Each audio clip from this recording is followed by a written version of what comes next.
could be wiped out. Literally, like your entire extended family could be just killed on the spot, and it's absolutely terrifying. Like it's the idea of human beings as more of meat. Like the commoners are basically just they're peasants. They're not worth anything. Like they're literally just like numbers, um, which is I guess what it is today too to a certain extent. But I guess there's a lot more middle class and there's a lot more.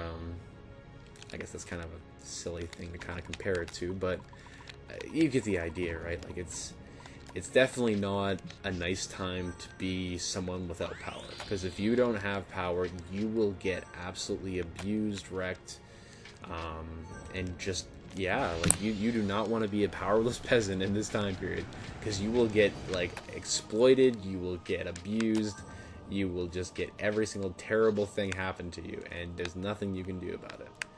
And yeah, it's just like the time period is very interesting because there is all this like complex intermixed politics and all these people, but I don't know. It's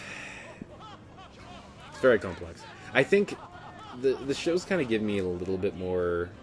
What's the word? Um, just how I look at the different characters, like Liu Bei, Sun Ce, and Zhao Zhao. Like they're always hailed as like the three kind of main rulers. But like this TV show is showing me like there is a lot of people vying for power. There's a lot of people vying for power. There's a lot of people that were really powerful that are just like passed off as like minor characters in Dynasty Tactics. Like all these local rulers and all these like this is after Dong Zhuo, but like I don't know. For example, I'm trying to think of an example that's really good. Yuan Shu, that's one of them. Yuan Shu. Yuan Shu was like a serious contender to be an emperor for a certain amount of time. And like for instance, like the general like Jiling. Like Jiling as a unit, it's crappy, so you never take a look at him. But if you actually take a look at like who he is, what kind of general he was actually pretty impressive. Like he was actually like a very competent general. Like I don't know, it's just stuff like that. Like you kind of dismiss all these names. Like I don't know. Like for instance, like Zhao Kang. Like who the hell was he? Like some minor guy is what you would think, right? But at a time, he probably was pretty big. Pretty big. That just makes it sound silly, but you kind of get what I'm saying, right? Like for Deng Ai, like Deng Ai later on actually becomes quite a large general in Zhao Zhao's army, and there's a lot of fighting between Shu, which is basically Liu Bei, and Zhao Zhao, because this war just goes on and on and on. It does not let up. Like these people, like they just keep vying for power for literally generations, just generation after generation, just yeah. So I don't know. I still find it very interesting, all the political infighting, and that's one of the things about history that really I enjoy, really. And it's partially why I'm doing a history degree. It's just stuff like this just interests me. It's so rich, and like all this I don't know, political intrigue, and all these people they're vying for control, and they're all I don't know. It just appeals to me. Who knows? Whatever. While I've been talking, I've been just kind of moving my units around. I've been trying to set something up, but unfortunately this mountain terrain is kind of screwing me over. Interestingly enough, whenever it's about 1 o'clock right now, a.m., I tend to become a lot more, I guess not alive. Alive's not the right word, but a lot more, shall we say, I don't know, I become, I think a lot more whenever I'm crap, that would have been a nice time to taunt. But yeah, I usually become a lot more, shall we say, yeah, just alert, and I think a lot more, and usually I have my best thoughts while I'm when I'm about to go to sleep. That's the problem, right? Why can't I have all these ideas when I'm actually in class, or actually have a computer beside me, or actually have a piece of paper beside me that I can actually write down, or yeah, no. It's ideas like this that get me into trouble. Anyway, God, this mountain terrain is killing me. It's not even good mountain where I can like move really quickly. It's like 1 square at a time mountain. Some mountains are very flat, and they provide... Wait a second. Ah, yeah, we're good. I don't know really what the point of this is, but I just do a shift.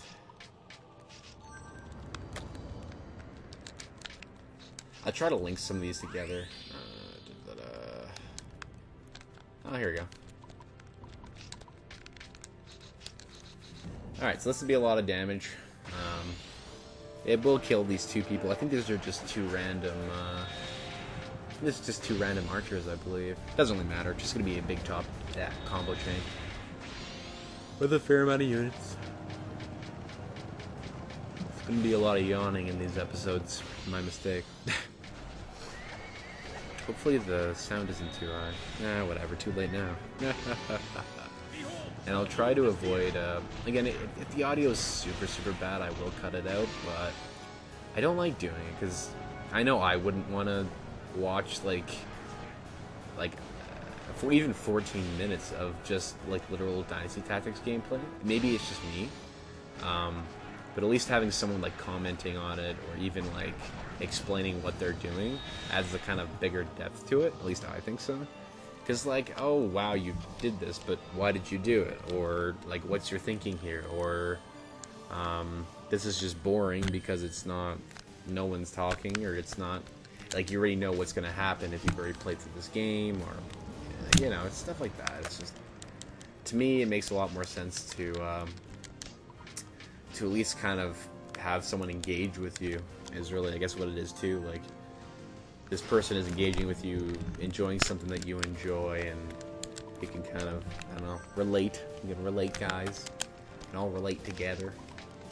But yeah, enjoy something. Like, I really, really appreciate whenever people, like, comment on my videos, whenever they just like the videos, and just, yeah, like, if you give me a comment, like, I'm ecstatic. Like, I really enjoy it, like, people commenting, because it's like, oh, people are watching my videos, oh, people are enjoying these, like, there is a point to doing them, and there's other people out me that really have a passion for this game and enjoy it, and, like, I've played this game, like, again, probably about 200 hours or so, as a kid, when I was younger, and even, well, right now, really. I probably put about 30 to 40 hours just within my 2 playthroughs. Well, maybe not. It only took me about 6 hours, actually. Sorry, that's not right. But you get the idea, right? Like, I put a fair amount of time into these, and I really do. Can I even get that? Yes, I can. And I really do enjoy doing them because it's a fun game. It's a really fun game. It's very tactical. It's very. It's really a lot of fun to play. It's just a good game. I'm just gonna attack him. Wow, 1,500 damage. That is ridiculous. Now, wow, I feel so stupid that I actually just said that. You know what I mean? Yeah, we'll go 8. So, yeah, no, by all means, like, if you got this far, by all means, please comment. I love it. I love hearing from people. I love hearing your thoughts about the game and what I should do or what I shouldn't do, and it's just a whole lot of fun whenever I do that. It's just, everybody's engaged, and it's just one of the best things about YouTube, is that you find people who enjoy the same things that you do, and you share it with them. Yeah, no, it's all good, funny games. God, this is taking way too long. Sorry this is taking so long. This dang battlefield is so bad. Oh my god, like what am I supposed to do in this situation? Like,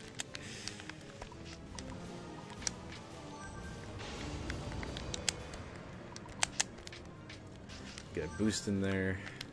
Oh, I get another boost in that. Wait a second. He'll go first, yeah. Oh, but then he needs a surround.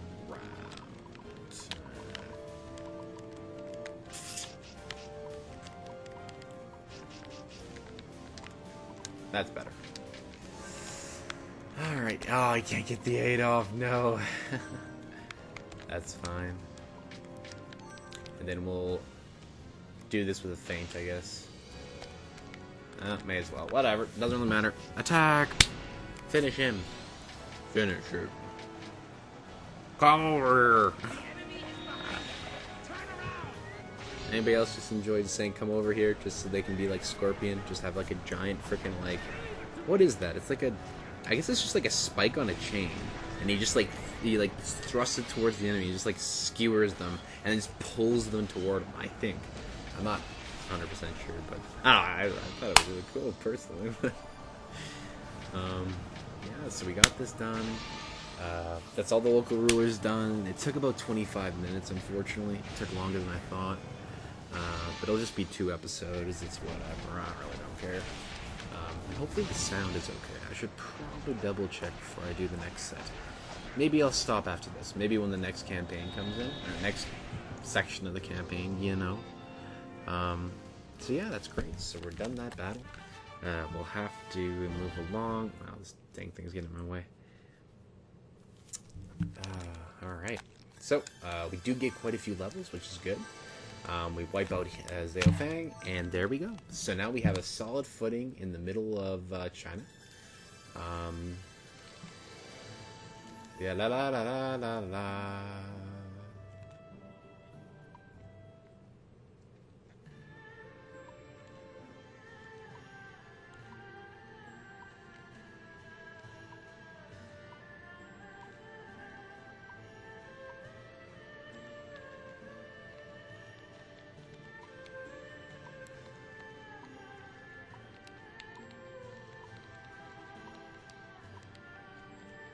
Alright, we gotta go find Peg Tong, I guess.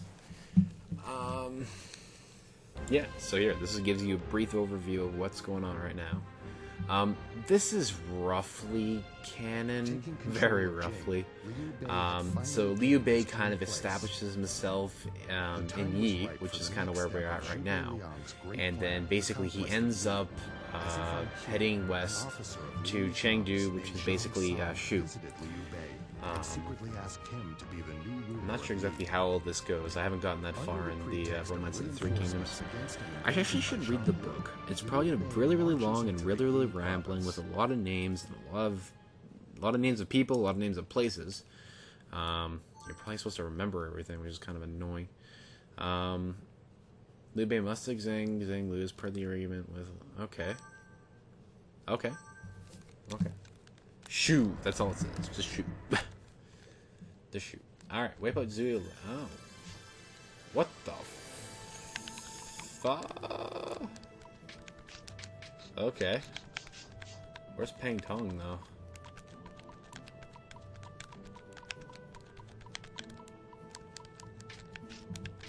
Okay. Where is Peng Tong? I thought he was... Oh, this is Ma Chao. I was wondering where you went. Actually, Zhang Lu is pretty weak. Dian Wei. Yan Ning. And then we'll set up another one. Zhu Haiyang, why not? I'll set it up with... Here's some of the Liu Shu, yes, of course.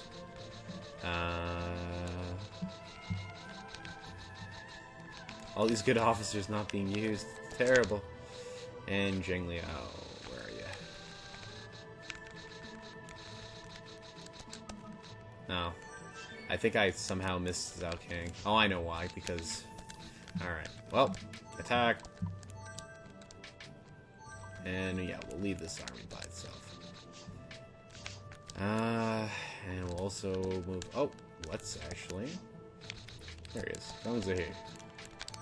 Gong Zihi is better than a lot of these strategists because of the 3/8. That's why. He doesn't have as many surrounds or feints or muddles or anything like that, but past that he's much more useful, at least in my opinion. Yeah, it's just, there's a lot of utility in these and a lot of damage, but it's just, it doesn't give you enough. It just doesn't. I don't feel quite right about it. Now where the hell's Peng Tong? Where am I supposed to go to? I thought he like showed up. Oh, there he is. Do I have it enough turns? Oh wait, Cao Cao's attacking? What the hell is this? Oh, he recruited Peng De. Oh. Peng De is one of Ma Chao's guys. Anyway. How am I supposed to even recruit him? That's pretty far away. So that's one turn. And then it'll be like, how many plays was that? So like 1, 2, 3, 4, 5, 6. 1, 2, 3, 4, 5, 6. 1, 2, 3, 4, 5. Oh. So hypothetically I could do it this round. We can't wipe him out second round though. That's fine. I have a truce with Zhao. Since when? Since when? Yeah, and it's also like the politics of the time is a lot more complicated. Anyway, I will save my game real quick. I just want to make sure my volume is okay, everything's okay. I'll continue this in a moment. So yeah, have a nice day, guys. Hopefully everything was okay, and I will see you later. Bye bye.